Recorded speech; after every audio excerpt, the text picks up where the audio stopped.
بڑا پیچیدہ مسئلہ ہے قدر کا. تقدیر کا جو تصور ہمارے ذہنوں میں ہے وہ صحیح نہیں ہے. قدر کہتے ہیں اندازے کو، ایویلویٹ کرنا، کسی چیز کی قدر و قیمت کا اندازہ کرنا. اللہ نے ہر جاندار کے لیے ایک اندازہ مقرر کر دیا. مثلا چھوٹی سی چڑیا ہے اور وہ ہوا میں اڑتی پھر رہی ہے. انسان ہوا میں نہیں اڑ سکتا. مشین بنا کر ہوائی جہاز میں اڑ جائے، خود تو نہیں اڑ سکتا. تو یہ ہر نوع کی ایک تقدیر ہے. اسی طریقے سے ہر انسان کی بھی کچھ لیمیٹیشنز ہیں. ہر انسان کو دو چیزیں ملتی ہیں جس میں اس کا کوئی دخل نہیں. اسے والدین کی طرف سے جینز مل رہے ہیں، اس کے اثرات اس کی شخصیت پر ہوں گے. پھر جس ماحول میں اسے پیدا کیا گیا ہے اس ماحول کے اثرات ہوں گے. ان دونوں سے مل کر شاکلہ بنتا ہے. قرآن مجید نے شاکلہ کہا ہے. شاکلہ کہتے ہیں پیٹرن کو. آپ نے لوہے سے کوئی چیز ڈھالنی ہے تو پہلے لکڑی کا پاٹرن بناتے ہیں. ہمارے مصری لوگ پاٹرن کہتے ہیں اس کو. اسے آپ پیٹرن سمجھیے تاکہ اس میں آپ نے لوہا پگھلا کر ڈالا تو اسی کے مطابق ڈھل گیا.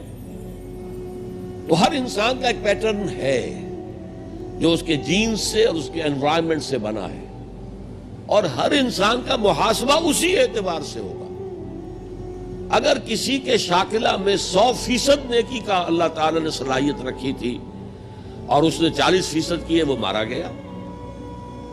جس کے اندر رکھی 50% بھی اس نے 40% کر لیا، کامیاب ہو جائے گا. لا یکلف اللہ نفسا الا وسعها. Every individual will be judged according to what was given to him by Allah subhanahu wa ta'ala. لیکن تقدیر کا مطلب یہ نہیں ہے that we are bound to do something. No. There is no predestination. It's only pre-knowledge. اللہ نے مجھے اختیار دیا، چاہے یہ کرو چاہے وہ کرو، اما شاکرا و اما کفورا.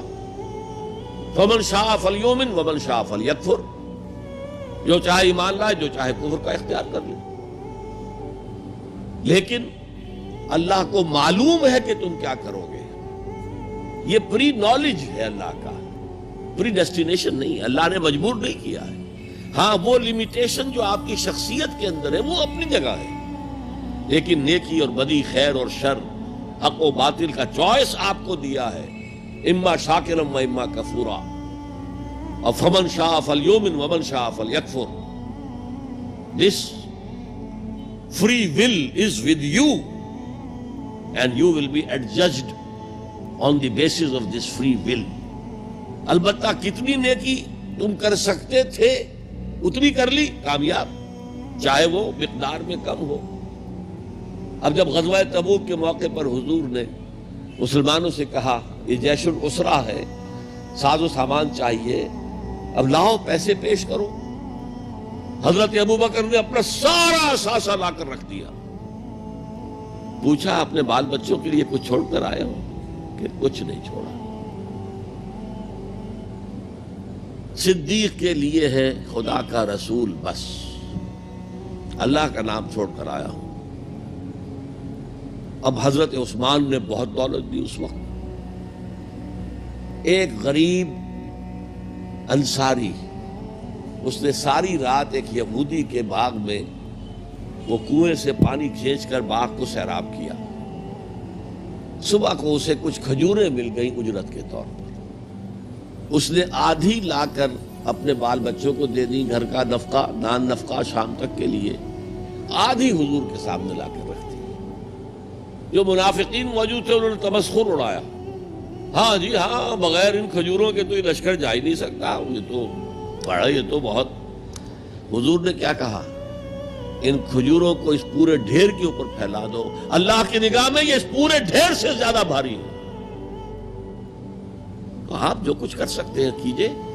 اللہ تعالیٰ کی لاٹھی اندھے کی لاٹھی نہیں ہے جو برابر چلے سب پر.